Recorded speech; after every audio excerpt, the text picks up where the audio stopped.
ভদ্রমহিলা আপনার সাথে সাক্ষাৎ করতে চান। আমার সাথে? ঠিক আছে, এই যে ওনার ফাইল। মহিলার নাম পূরবী সাহা। কি নাম বললে? পূরবী সাহা। উনি একটা সার্টিফিকেটের জন্য আসছেন। কাগজপত্র সব ঠিকঠাকই আছে স্যার, শুধু আপনি সাইন করে দিলে চলবে।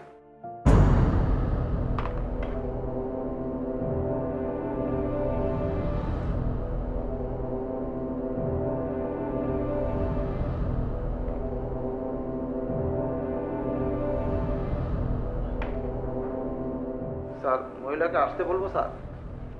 না না না, তুমি এক কাজ করো, তুমি ওনাকে অন্য একদিন আসতে বলো। যাও যাও। এই শোনো শোনো শোনো শোনো, তুমি ওনাকে বলো যে কাজটা হয়ে গেলে আমরা ফোন করব, ঠিক আছে? আর ওই কাজ করো, ফোন নাম্বারটা নিয়ে রেখো, ঠিক আছে? যাও যাও যাও যাও।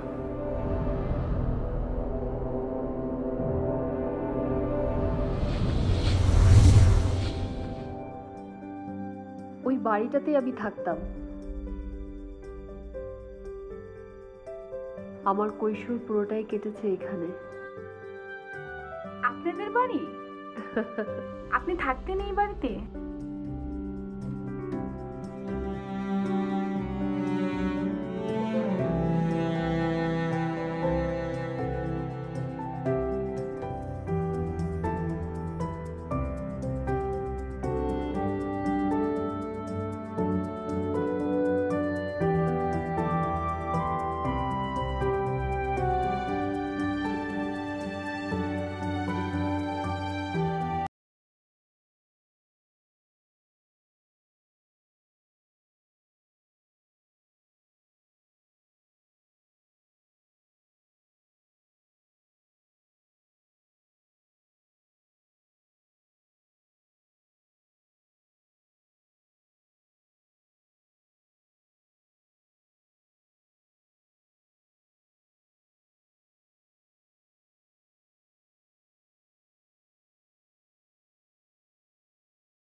এটা কি আপনাদের বাড়ি? হ্যাঁ, ছিল, এখন আর নেই। নেই কেন? কারণ এখানে এখন আর কেউ থাকে না। ওই যে আমাদের ওই পশ্চিম দিকটাতে একটা ডালিম গাছ লাগিয়েছিলাম। যতটুকু মনে পড়ে আমার 6 কি 7 বছর বয়স ছিল, তখন আমি নিজ হাতে ওই ডালিম গাছটা লাগিয়েছিলাম। প্রতিদিন ওখানে মাটি, গোবর, পানি সব কিছু এনে আমি দিতাম, যত্ন করতাম যাতে তাড়াতাড়ি বড় হয়ে যায়। জানি না এখন আছে কি নেই। হয়তো মরে গেছে। মরে তো যাওয়ার কথাই, কারণ যে তার যত্ন নিত, যে তার খেয়াল রাখতো, সেই তো তার কাছে নেই। সে কি করে বেঁচে থাকবে বলো? চলেন না ভেতরে যাই, গিয়ে দেখি বাড়িটার কি অবস্থা। আর আপনার সেই ডালিম গাছটা, সেটার খবরও জানা যাবে। চলেন।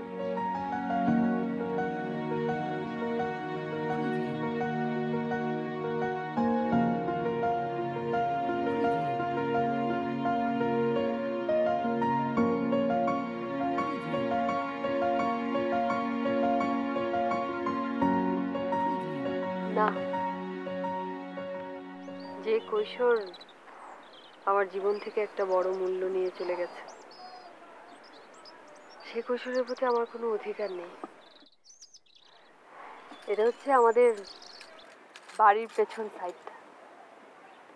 ওই যে ওই জায়গাটা দেখতে পাচ্ছ না, নৌকাটা দাঁড়িয়ে আছে, ওখান থেকে নিয়ে একদম ওই মাথা পর্যন্ত। কিন্তু কি অযত্ন, কি অবহেলা দেখো। আমরা প্রায় বিকেলবেলা এখানে ছুটোছুটি করতাম। আর শিউলি ফুলের গাছটা দেখেছো না, ওই শিউলি ফুল নিয়ে আমি আর রোকেয়া মিলে একসাথে মালা গাঁথতাম। রোকেয়া? সে এখন কোথায়? কিছুই আগের মতো থাকে না, কেউ না।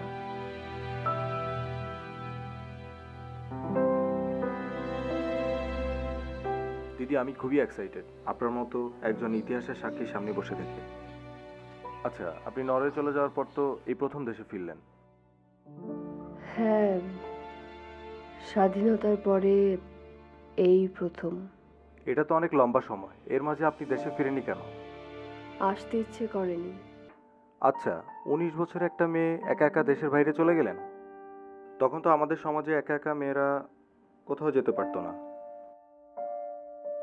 আমি তো একা যাইনি, আমার সাথে মিস্টার হেনরিক অস্কার ছিল। Henrik Oscar? তিনি উনি, ওনার সাথে আপনার সম্পর্কটা বিয়ে বা এই জাতীয়? বিয়ে তো আমার ওনার সাথে নরওয়েতে যাওয়ার পরে হয়েছিল। আচ্ছা, ওনার সাথে আপনার পরিচয়টা কিভাবে? আমার ইন্টারভিউটা অন্যদিকে টার্ন করছে। করুক না পুরবিদি, আপনি নরওয়েতে একজন সফল বাঙালি। এদেশের নাচের সাথে নর্ডিক নাচের ফিউশন করে আপনি এখন বিখ্যাত। আমি যতদূর জানি অসলো সেন্টার অপেরা হাউসে আপনি একজন স্থায়ী পরিচালক। এইসবের সাথে সাথে পাঠকরা আপনার ব্যক্তিগত জীবন সম্পর্কে জানতে চাইবে। আপনার যদি কোনো আপত্তি না থাকে শেয়ার কিন্তু করতে পারেন আমাদের সাথে। ওকে, নো প্রবলেম আপা, যদি আপনি না বলতে চান। বাই দ্য ওয়ে, আপার সাথে আপনার কিভাবে পরিচয় হলো? আমি একটি স্কলারশিপ নিয়ে অসলো অপেরাতে নাচ শিখতে গিয়েছিলাম, ইস্ট ওয়েস্ট ফিউশন। সেখানে গিয়ে পূর্বী আপুর সাথে আমার পরিচয়। কত বছর? অনেক দিন হয়ে গেছে। সে কবে থেকেই তো আপুকে বলছে এখানে আসতে। গত 1 বছর ধরে রিকোয়েস্ট করে করে তারপরে এসেছেন। আচ্ছা, দেশে আসতে চাননি কেন? 1972 সালের ধানমন্ডির পুনর্বাসন কেন্দ্র থেকে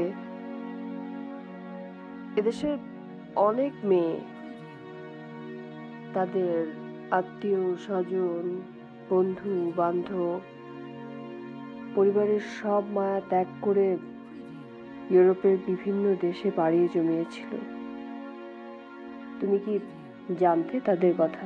আচ্ছা, আপনি কি তাদের মধ্যে একজন? আমি আসলে দেশে ফিরতাম না, কখনোই না। আমার শুধু দুজন মানুষের কাছ থেকে কিছু কথা জানার আছে, কিছু জিজ্ঞেস করার আছে, তাই এসছি। কারা তারা?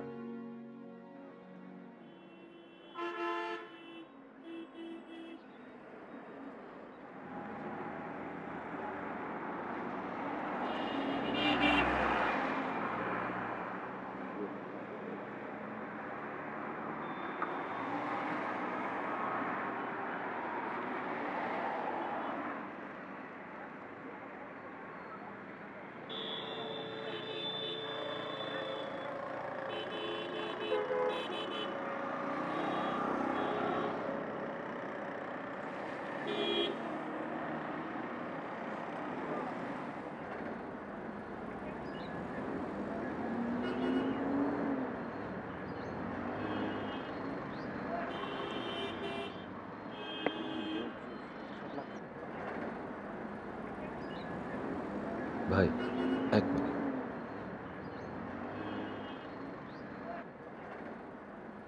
ভাই, পূর্বী সাহা নামের কেউ থাকে?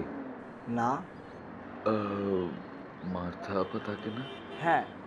কোন দিকে থাকেন উনি? আচ্ছা,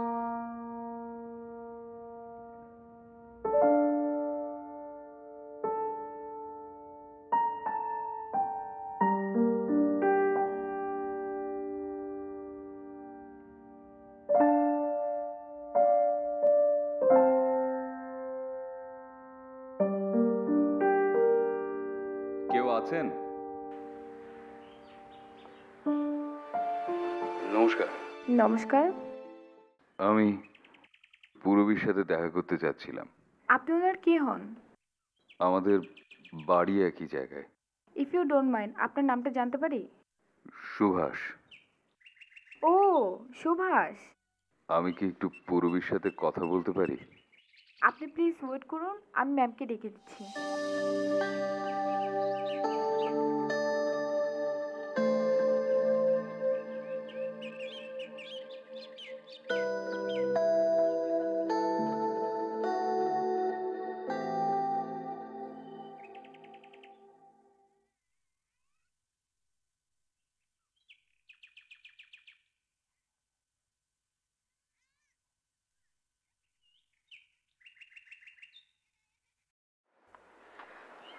ম্যাডাম, বলো। একজন আপনার সাথে দেখা করতে এসেছেন। কে? মিস্টার সুভাষ।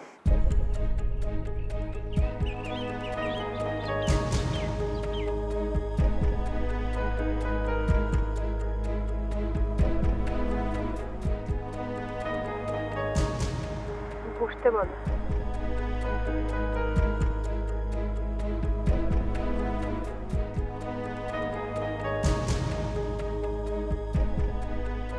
মিস্টার সুভাষ, হ্যাঁ, আপনি আসুন, ভিতরে আসুন।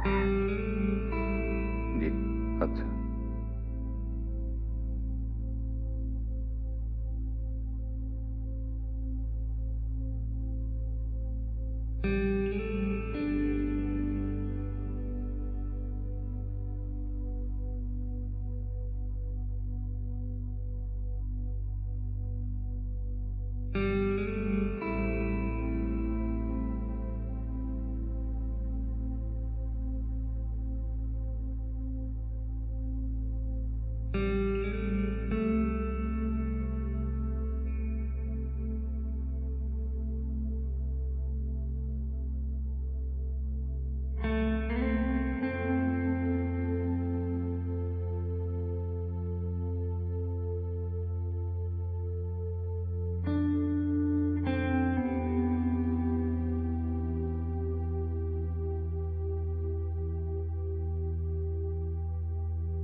কেমন আছো পূরবী?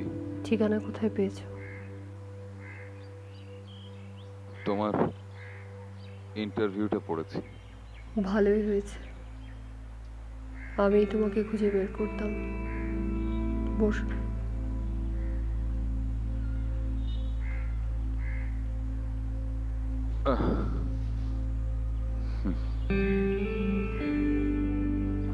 আমাকে? পরে বলছি, তুমি কেন এখানে এসছো সেটা আগে বলো।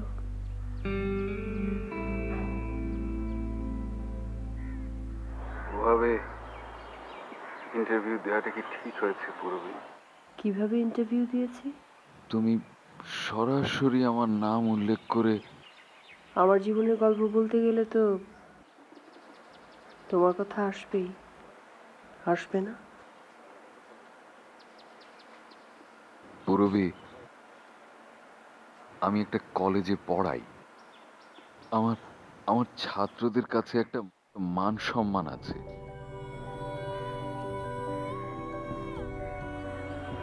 যে মেয়েটা 6 মাস ধরে সম্ভ্রম হারিয়েছে, তার সাথে তোমার প্রেম ছিল, এটা নিয়ে তোমার মানহানি হচ্ছে। আমি জানি না পূরবী তুমি কি বোঝাতে চাইছো। কিন্তু এতদিন পরে আবার এই বিষয়গুলো। কতদিন পরে? তোমার হয়তো সংসার হয়েছে, তোমার ছেলে মেয়ে, তুমি নতুন করে চাকরি করছো, তোমার কাছে সময়টা খুব দ্রুত পার হয়েছে। আমার কাছে তো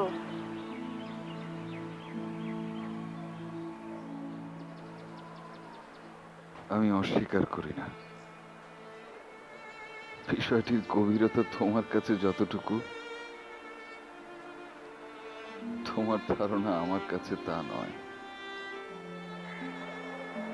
কিন্তু এই ইন্টারভিউটা দেওয়ার পরে এই বিষয়টার মধ্যে আমাকে আবার জড়িয়ে ফেললে। আমার খুব ভালো করে জানা আছে তুমি বিষয়টা থেকে নিজেকে অনেক দূরত্ব সরিয়ে নিয়েছো। আমি তো ইন্টারভিউতে সেটাই বলেছি। তাহলে তোমার ছাত্ররা হাসবে কেন? তুমি তাদেরকে বুঝিয়ে বলো, তাহলেই তো হবে। তোমার স্ত্রীও নিশ্চয়ই ইন্টারভিউটা পড়েছে। বাই দ্য ওয়ে, বিয়ে করেছো তো?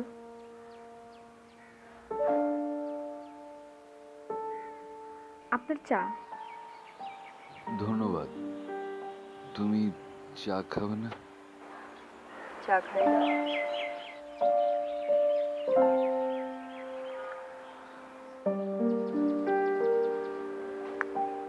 আপনার চায়ে চিনি ঠিক আছে? একদম। 2 চামচ চিনি দিয়েছি কিন্তু। সঠিক, একদম সঠিক। এখনো চায়ে চিনি বেশি খাও?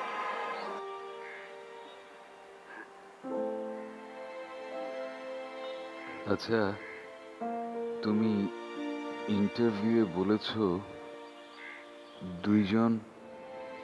দুইজন ব্যক্তির সাথে তুমি দেখা করতে চাও। একজন ব্যক্তি কি আমি? তোমার কি মনে হয়? যদি একজন ব্যক্তি হয় তাহলে তো আমিই হব নাকি? তাহলে জিজ্ঞেস করছো কেন? কি জানতে চাও বলো। আমি তোমাকে পাগলের মতো ভালোবাসতাম। আচ্ছা সুভাষদা, আমি যে তোমাকে ভালোবাসতাম সেটা কি তুমি বিশ্বাস করতে? আমি যা মর্মে মর্মে অনুভব করতাম তা বিশ্বাস না করার কি ছিল বলো? আচ্ছা সুভাষদা, আমি সবসময় তোমাকে একটা কথা বলতাম যে আমি আর কারো কথা জানি না, আমি শুধু তোমাকেই বিশ্বাস করি, তোমাকে চাই। এটা কি তুমি বিশ্বাস করতে? এটাও আমি মর্মে মর্মে অনুভব করতাম পূরবী। তাহলে কেন সেদিন ধানমন্ডির পুনর্বাসন কেন্দ্রে আমাকে সেই কথাটা বলেছিলে? কোন কথাটা? কথা তো তুমি একটাই বলেছিলে, সারাক্ষণ তো চুপচাপ হয়ে বসেছিলে, শুধু যাওয়ার আগে বললে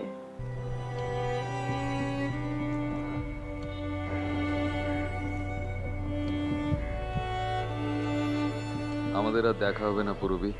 আমাদের অনেক স্বপ্ন ছিল, একসাথে ঘর বাঁধার স্বপ্ন, সেগুলো আর পূরণ হবে না। আমাকে তুমি ভুলে যেও পূরবী। সুভাষদা,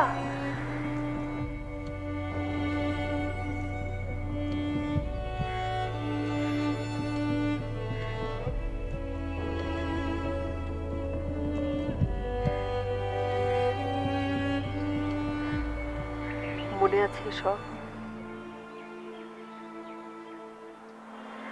তুমি আসলে আমাকে বিশ্বাস করতে না। আমি যে তোমাকে ভালোবাসতাম, কোনোদিন যে ঠকাতে পারবো না সেটা তুমি কখনোই বিশ্বাস করতে না। হ্যাঁ,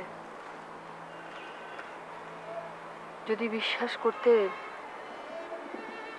তাহলে কি আমার থেকে শুনতে চাইতে, নিজে না বলে? মানে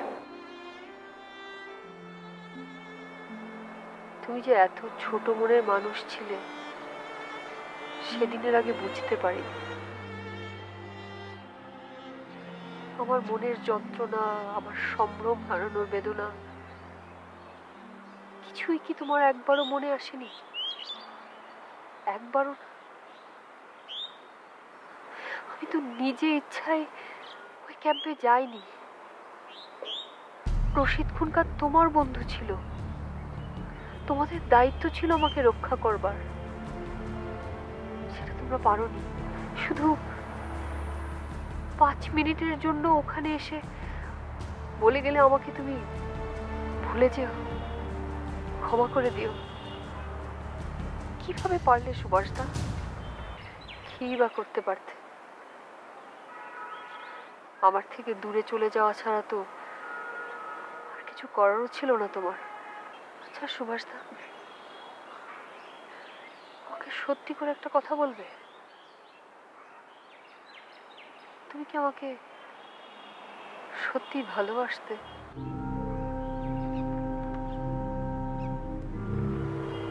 এতদিন পরে এই কথা জিজ্ঞেস করছে আমাকে পুরো। তোমাকে আমি কতখানি ভালোবাসতাম সেটা কি তুমি জানতে না? একটুও ভালোবাসতে? ওগুলো সব ছিল তোমার মুখের ভালোবাসা। তা না হলে সেদিন পুনর্বাসন কেন্দ্রে তুমি আমাকে সেই কথাগুলো বলতে। আমি সেদিন পুনর্বাসন কেন্দ্রে বসে কি ভেবেছিলাম জানো? আমি ভেবেছিলাম তুমি আমাকে বলবে, তুমি আর ভেবো না পূরবী, সব ঠিক হয়ে যাবে।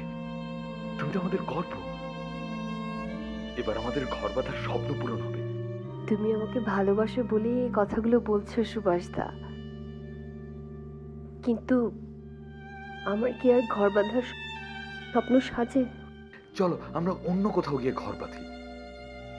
না সুভাষদা, আমি তোমার সাথে পণ করেছি, আমি আর কোনোদিন তোমাকে ঠকাতে পারবো না। ঠকানোর কথা কেন আসছে পূরবী? তুমিই বলো, আমি তো আর কখনো সহজ জীবনযাপন করতে পারবো না। তুমি আর কখনো আমার কাছে আসবে না, কখনো আর আমার সাথে ঘর বাঁধার স্বপ্ন দেখো না। তুমি চলে যাও সুভাষদা, এখানে আর কখনো আসবে না।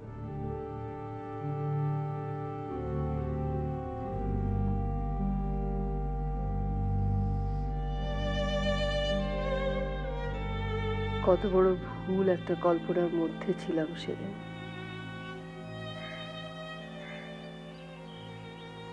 তুমি আমাকে কেন বলনি সেদিন? কেন সান্ত্বনাগুলো দাওনি? তুমি আসলে আমাকে ভালোবাসতে না সুভাষদা, বিশ্বাস করতে না, তাই না? আসলে সেদিন কোনো কথা বলো না সুভাষদা। সেই 6 মাসের স্মৃতি আমার এখন আর কোনো কিছুই মনে পড়ে না, শুধু সেই দিনের কথা ছাড়া। সেদিন তুমি আমাকে যেভাবে উপেক্ষা করেছিলে সেটাই শুধু আমার মনে আছে, আর কিছুই মনে নেই। যে তোমার উপর আমার সব চাইতে নির্ভরতা ছিল, সে তোমার কাছ থেকে আমি সব চাইতে বড় আঘাতটা পেয়েছি। যুদ্ধে তো তোমার কোনো কিছুই হারায়নি, হারালে বুঝতে সামান্য একটু সান্ত্বনার কতটুকু মূল্য ছিল সেদিন। আমি সত্যি দুঃখিত পূরবী। আমাকে ক্ষমা করে দিও। আমি ভেবেছিলাম ক্ষমা চাওয়ার উদারতাটুকু তোমার কাছে থাকবে না। ভালো লাগছে দেখে যে তুমি আমার কাছ থেকে ক্ষমা চাইছো।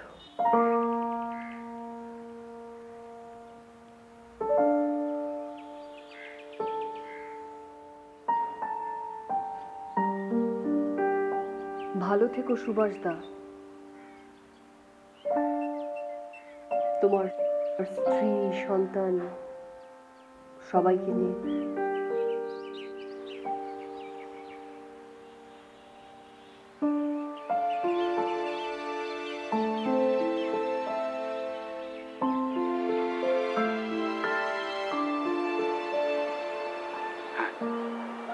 আমি আমার ছাত্রদের নিয়ে ভালোই আছি।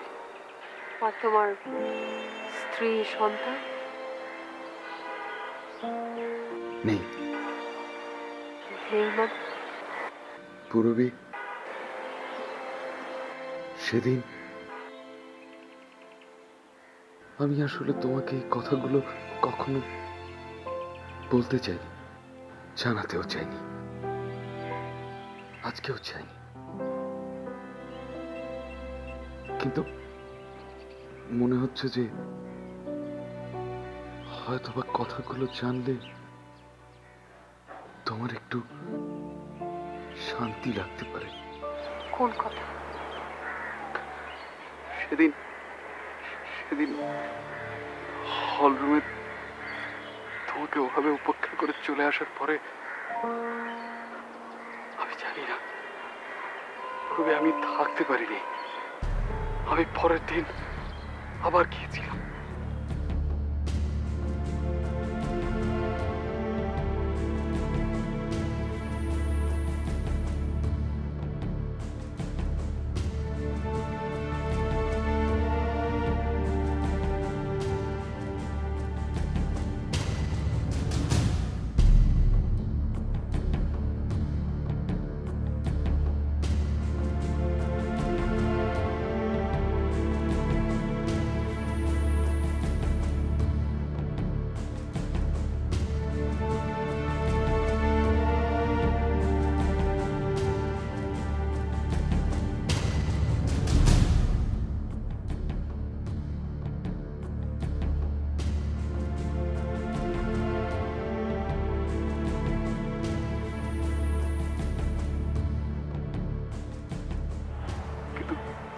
তুমি তখন ছিলে না।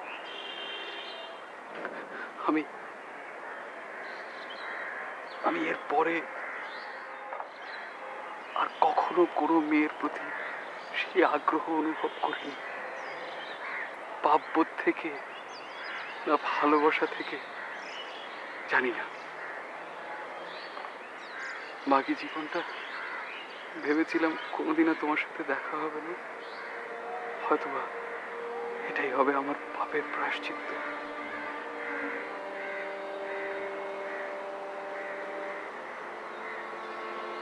ভালো থেকো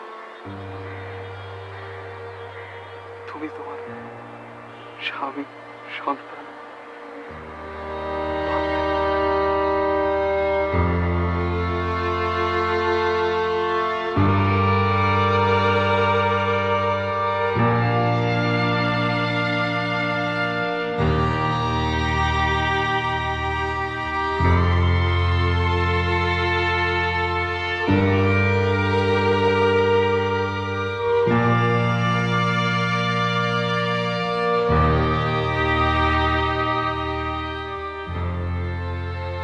ভালো থেকো।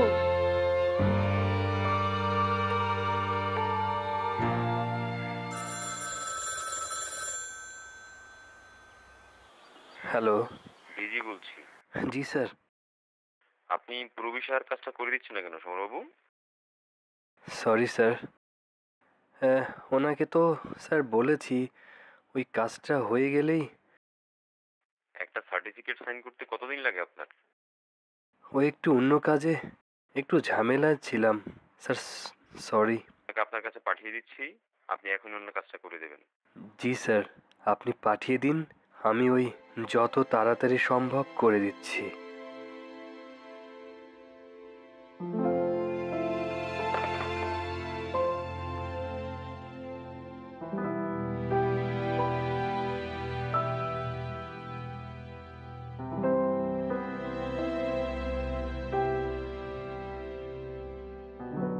Excuse me.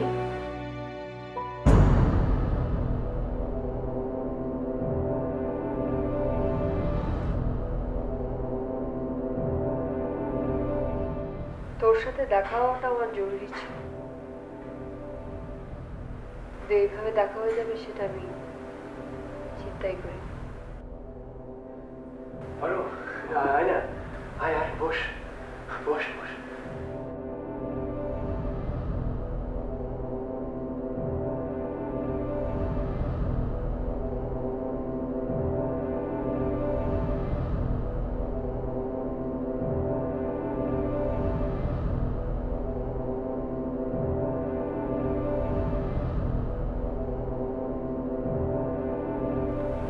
কবে এসেছিস দেশে?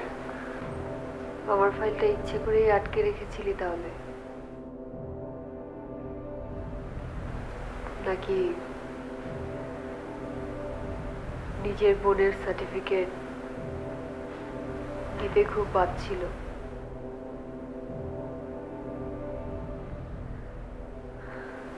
নাকি আমার সাথে দেখা করতে চাসনি বলে সার্টিফিকেট রেডি হলে তারপরে ফোন করবি এরকম বলেছিলি? কোনটা? এতদিন পরে তুই সার্টিফিকেট দিয়ে কি করবি পারো? সার্টিফিকেটটা যদি জমা দেই, নরওয়ের রাষ্ট্রীয় সম্মানে আমাকে ভূষিত করা হবে। তোরা যে কারণে আমাকে গ্রহণ করতে পারিসনি,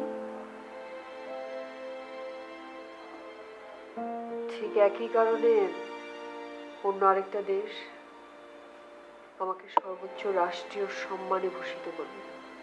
তুই কি এখনো কিছুই বলতে পারিসনি পারো? আচ্ছা, তুই এরকম একটা অফিসে চাকরি কি করে পেলি বড়দা? তোরা তো তখন আমাকে গ্রহণ করিসনি, ফেলে রেখে চলে গিয়েছিলি। তুই এরকম একটা অফিসে চাকরি কি করে পেলি? নাকি মুক্তিযুদ্ধে ক্ষতিগ্রস্ত পরিবারের সন্তান হিসেবে তুই চাকরিটা পেয়েছিস? কোনটা? ছি বর্দা, ছি। অপমান, লজ্জাবোধ, এসবের কি আর কিছু বাকি আছে রে বারু? আমাদের কি বা করার ছিল? আমাদের ভাগ্য হয়তো এভাবেই লেখা হয়েছিল। হাস্যকর, এরকম একটা ভাগ্য লিখতে ভাগ্যদাতাও বোধহয় দ্বিধা দ্বন্দ্বে থাকে। ওই যুদ্ধটা হলো বলেই তো। যুদ্ধের দোষ দিচ্ছিস কেন দাদা? এই যুদ্ধটা যদি না হতো তাহলে কি দেশটা স্বাধীন হতো? তুই এরকম একটা চাকরি করতে পারতিস? আসলে মা যদি বেঁচে থাকতেন তাহলে বিষয়টা অন্যভাবে দেখতেন। তুই আর বাবার কোনো ক্ষমতাই ছিল না বিষয়টাকে অন্যভাবে দেখার।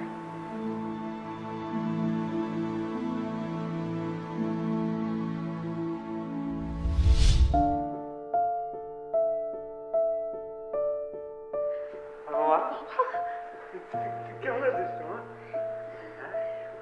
ভালো আছি। 6 মাস পরে এলে কেন? আমি তো এখানে 6 মাস ধরেছিলাম। আমার চিঠি পাওনি? হ্যাঁ, পেয়েছি তো, তবে সব কিছু গুছিয়ে আসতে একটু দেরি হয়ে গেল রে মা। তুই কিছু মনে করিস না। মা, তুমি তো অনেক শুকিয়ে গেছো। সবই তোর চিন্তায়, আজকাল আর আমার ঘুম হয় না। আমি তোমার সেবা যত্ন করে একেবারে আগের স্বাস্থ্যে ফিরিয়ে নিয়ে আসবো। দেখ এর কথা। কেমন আছিস বড়দা? ভালো রে, তুই কেমন আছিস বারু? হ্যাঁ। আচ্ছা বড়দা, আমাদের ওই পশ্চিমে যে ডালিম গাছটা ছিল সেটা ঠিক আছে তো? ঠিক আছে রে। কত দিন দেখি না। আচ্ছা, শয়তান রশিদ খুনকারের কি করেছিস তোরা? ওকে সবার সামনে পাড়ার লোকেরা পিটিয়ে মেরে ফেলেছে। ভালোই করেছে বাবা। জানো, শেখ মুজিব আমাদেরকে কি বলেছেন? আমাদেরকে বীরাঙ্গনা উপাধি দিয়েছেন আর বলেছে তোরা তোদের শ্রেষ্ঠ ধন উৎসর্গ করেছিস স্বাধীনতার জন্য। তোরা আমার মা। ভালোই তো বলেছে, আসবে যে একটু জানিয়ে আসতে পারলে না? আমার তো এখন অনেক কিছু গোছগাছ করতে হবে, এখান থেকে ছাড়পত্র নিতে হয়, আরো অনেক কিছু। আচ্ছা দাঁড়াও, চলো আগে ছাড়পত্রটা নিয়ে আসি। তুই তো অস্থির হোস না তো, তুই একটু বস। আর তুই এখন আমাদের সাথে যাচ্ছিস না। কেন বাবা? তোর দিদি আর জামাইবাবু আসছেন, ওরা চলে গেলে না হয় তোকে এসে একদিন নিয়ে যাব। বড়দি আর জামাইবাবুকে আমারও তো দেখতে ইচ্ছে করছে, আর ওরা আছে বলেই তো আমি যেতে চাইছি।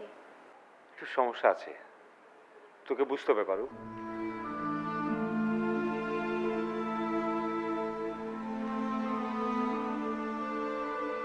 ঠিক আছে, বুঝতে পেরেছি আমি। তোমাদেরকে আর এখানে আসতে হবে না।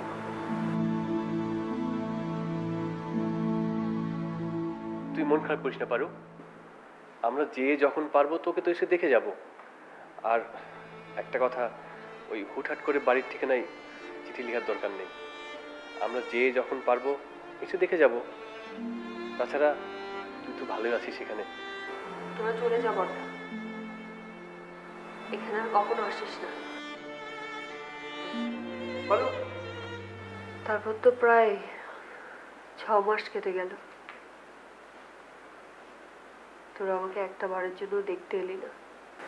আসলে তখন যে পরিস্থিতি ছিল। বল কি পরিস্থিতি ছিল? একটা বারের জন্য আমাকে দেখতে আসতে পারলি না তোরা?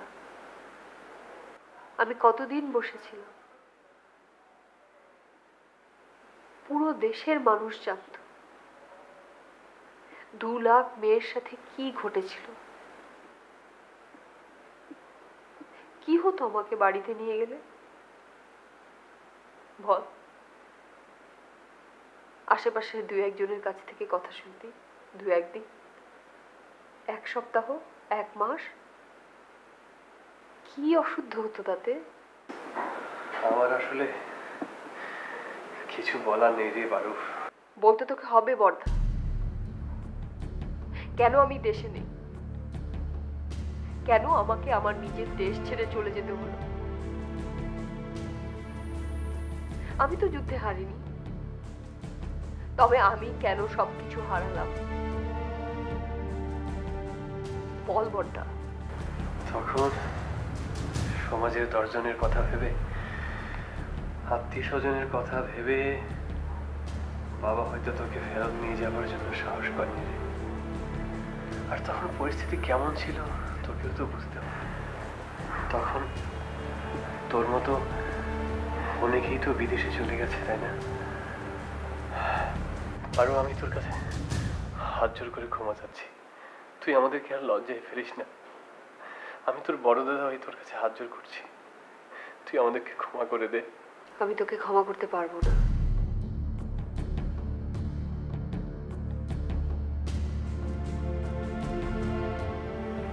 আমার বিড়ম্বনার সার্টিফিকেটের দরকার নেই।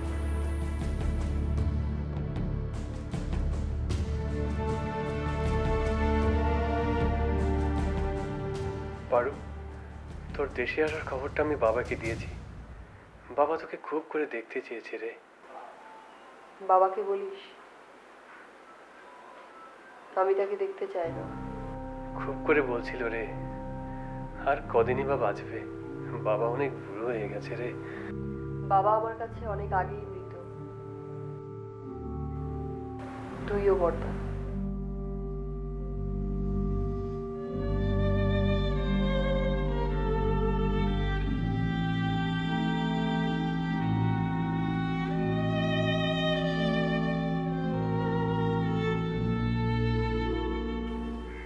আপনার সাথে এখানে ঘুরতে আমার খুব ভালো লাগছে ম্যাডাম, আর কটা দিন থেকে যান না। না মার্থা, আমার আবার নাচের নতুন কোর্স শুরু হবে। একটা কথা জিজ্ঞেস করি, ফিরে যেতে ইচ্ছে করছে আপনার?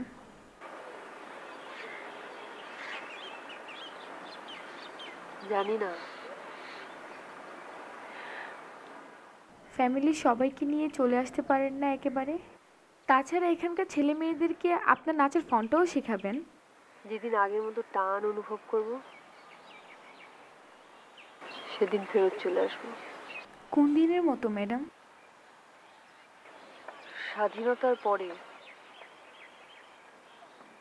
যখন আমি পুনর্বাসন কেন্দ্রে ছিলাম, তখন আমি আমার সব অতীত ভুলে,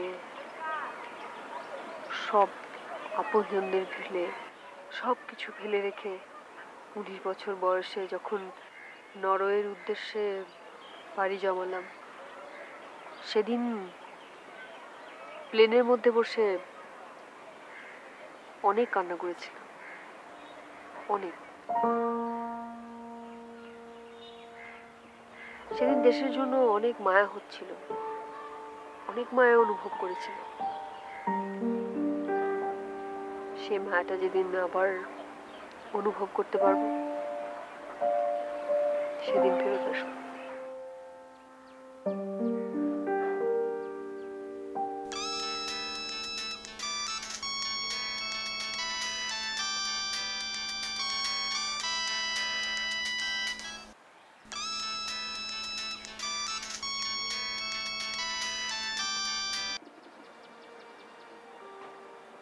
হ্যালো, তোকে দেখার খুব ইচ্ছে হচ্ছিল মা। কে আপনি? আমি যদি হাঁটাচলা করতে পারতাম তাহলে তোর কাছে চলে আসতাম, তোর সামনে দাঁড়িয়ে কথা বলার সাহস আমার নেই। কিন্তু কিছু কথা না বললে তো মরেও শান্তি পাবো না। একটু আয় মা।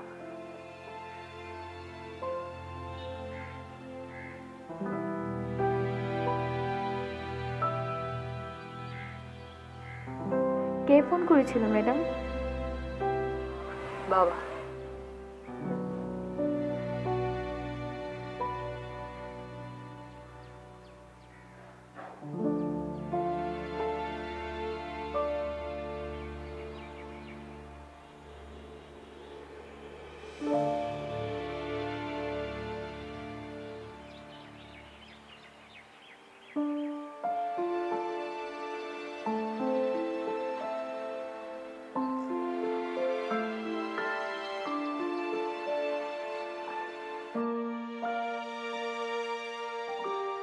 তোকে এইভাবে দেখতে পাবো তা আমি কখনো ভাবছি না।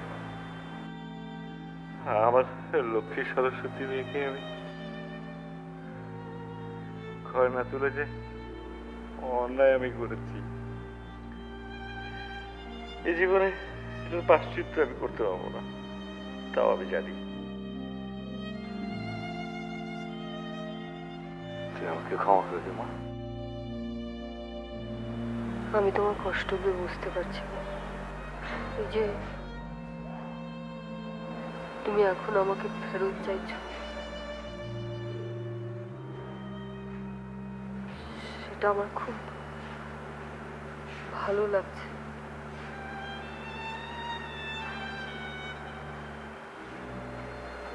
তুমি ভালো থেকো বাবা, প্রার্থনা করি এটা।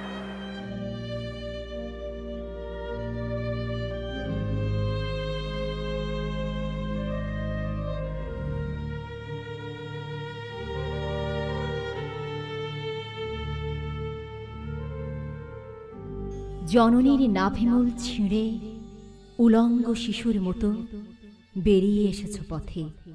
স্বাধীনতা, তুমি দীর্ঘজীবী হও, তোমার পরমায়ু বৃদ্ধি পাক আমার অস্তিত্বে, স্বপ্নে, প্রাত্যহিক বাহুর পেশিতে, জীবনের রাজপথে, মিছিলে মিছিলে তুমি বেঁচে থাকো, তুমি দীর্ঘজীবী হও। তোমার হা করা মুখে প্রতিদিন সূর্যোদয় থেকে সূর্যাস্ত অবধি হরতাল ছিল একদিন, ছিল ধর্মঘট, ছিল কারখানার ধুলো। তুমি বেঁচেছিলে মানুষের কলকোলাহলে। জননীর নাভিমূল ছিন্ন করা রক্তজ কিশোর তুমি স্বাধীনতা, তুমি দীর্ঘজীবী হও, তুমি বেঁচে থাকো, তুমি বেঁচে থাকো আমার অস্তিত্বে, স্বপ্নে, বল পেন্সিলের যথেচ্ছ অক্ষরে, শব্দে, যৌবনে, কবিতায়। স্বাধীনতা, তুমি বেঁচে থাকো, তুমি দীর্ঘজীবী হও।